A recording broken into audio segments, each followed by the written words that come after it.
You're about to discover the 5 main reasons your business struggles to grow exponentially. We're talking about that kind of growth that when you have it, it changes your life forever. Definitely something we're looking forward to. Yes. Sure. Hello, I'm Linnetta. I'm Patrick. And together we are co-founders of verticalconnectionsinc. Thank you for joining us once again. Yes. If you are new to this channel, please be sure to subscribe, click the like button, and share this message. Also, we greatly appreciate when you leave comments, and we look forward to those in the future. So, there are 5 reasons that we want to cover today. We might only get to 2 or 3, but we will make sure to follow up next week. But those are 4 to 5 reasons why businesses struggle to grow exponentially. Reason 1, not enough leads. If you don't have enough leads, you have to resolve this problem. A lead is somebody who has a level of interest in hearing what you have to offer because of their problem they already need to solve. You may not have enough leads for a myriad of reasons. Maybe you don't have enough leads because you didn't even know you needed to have leads. Prospecting method. The prospecting method may or may not be familiar to you.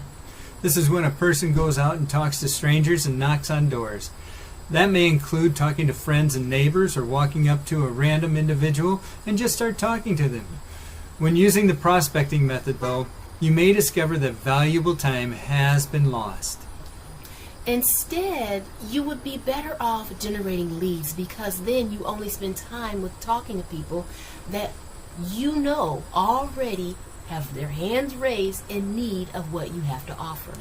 To generate a lead, you provide somebody with something they already desire, and then in exchange for something you desire to have. So, make sure you are talking to the people that have a need that you can meet. So most people think that promotion is marketing. So what do? They go out and hand flyers out, putting them on doorposts, and just wasting time, money, energy. That needs to be stopped. You are literally taking your 10 cents, 5 cents, 15 cents, $1.50 piece of paper that you had printed up to give to people who don't even want it. Stop wasting your time, energy, and efforts and money. So what do you do next? You start generating leads instead of handing out a flyer. Figure out a problem you know your ideal client has, or better yet, 5 problems or 7 problems, and then solve those problems for the client. This involves you listening more than you're talking. 80-20. Yes. Listening 80% of the time, talking 20% Absolutely. of the time. Don't try to solve a lot of problems and find yourself being overwhelmed. Start with 5 or generate 10 at the most. Now you want to attract leads. Who can identify what you're offering? Think like a magnet. You want to create a lead line that attracts new clients. So in providing instructional services for home buyers, for example, that are looking to get a loan, you could create a lead line that says something like the 5 biggest mistakes newlyweds make that cause them to get turned down for a loan. Or the 5 biggest mistakes newlyweds make that lead to credit destruction that gets them turned down for a loan. After you use that to generate leads for newlyweds, you would do one for young adults leaving high school or college that included the 5 biggest mistakes young adults make that cause them to get turned down for the home buyer loan. You can make the same exact lead line for an array of different individuals, particular types of clients, such as the 5 biggest mistakes they make.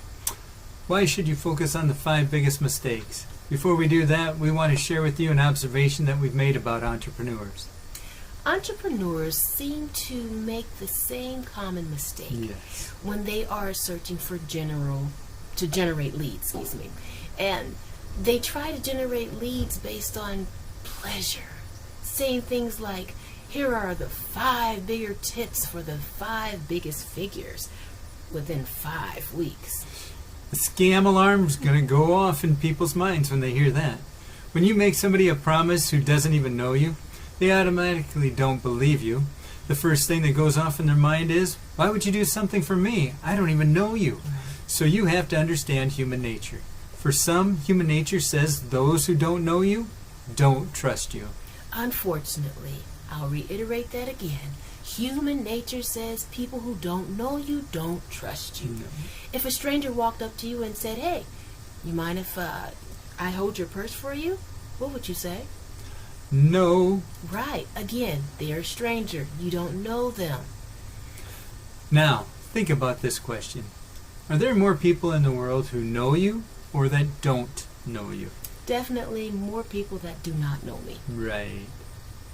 So, since there are more people in the world who don't know who you are, doesn't that stand to reason that your lead line should appeal to more strangers than to people who do know who you are? What's really cool about a stranger is that a stranger will not trust you to lead them to pleasure, but they will trust you to lead them away from pain. What is meant by that? For example, say for example, you see a child running out into the street and you see the parent is not close enough to help, but you are the closest one to help, and you go and you help that child. You will get so much appreciation and gratitude from that parent. Now take that same person, if you see them in the shopping mall and you say, "Hey, you mind if I sit with your child while you just go and shop for a little bit? I'll watch your child." You're not going to get the same appreciation because they don't know you. You're a stranger. So we will trust a stranger to lead us away from the pain. We will not trust a stranger to lead us toward pleasure. That's why when you create your lead line, it needs to be something in the essence of the 5 biggest mistakes, the 5 biggest pitfalls, or the 5 biggest potholes in the road to securing a loan for a new home.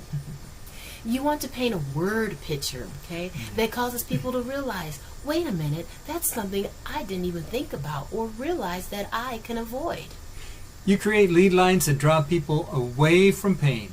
Now you can draw people away from pain with a powerful promise, like the 5 things you have to do to avoid financial failure with the upcoming rise in the interest rates. In a way, you're kind of feeding both sides of the problem. You're warning them about danger. It's easier for people that believe bad news than it is for them to believe good news. If I work against human nature works against me.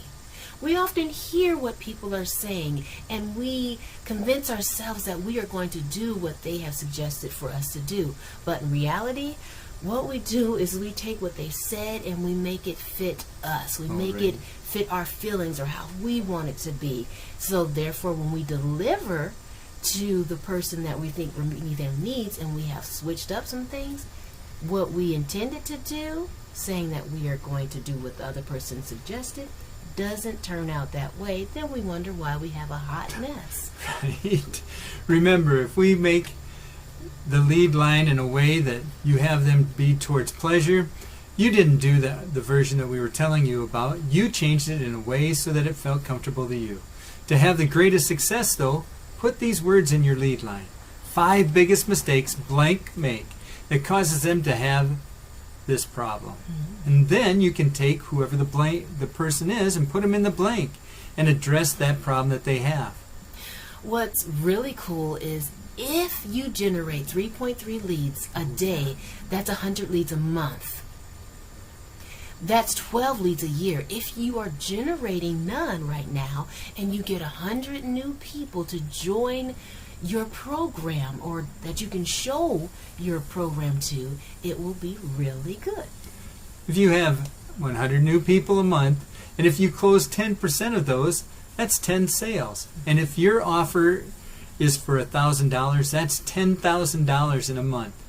Now, if you say, I'm not very good at sales, well, okay, let's go ahead and just do 3% of that. That is still $3,000 for this month. That's way better than what you had been doing. So, reason number 1 as to why you don't grow your business exponentially is that you don't get enough leads. And number 2, you're not good at sales. If you're not good at sales, it doesn't matter how many leads you generate. People are not going to buy from you. Why is it that people don't do a good job at sales? The number 1 reason, sadly, is because they are only thinking about themselves. They are thinking, what if this person doesn't buy from me? What will I do? I really need to get this sale because I need the profit. you're thinking about yourself. I.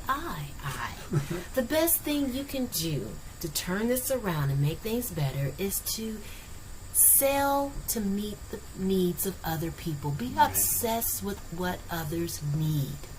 If you're not generating the leads and you need or want to prospect, you'd be successful at prospecting if you go and get 10 no's in a row every day.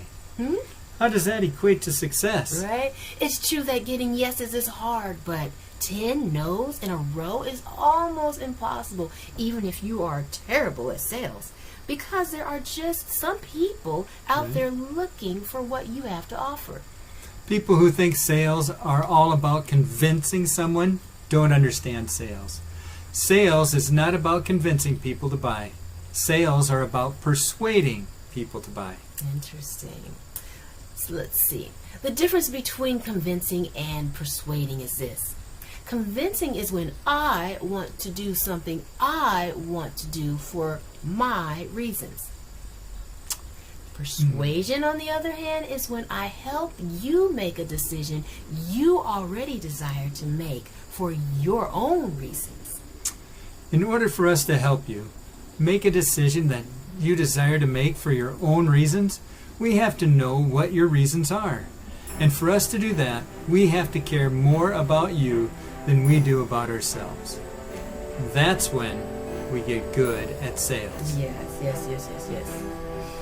Join us next week as we continue this message on growing your business exponentially.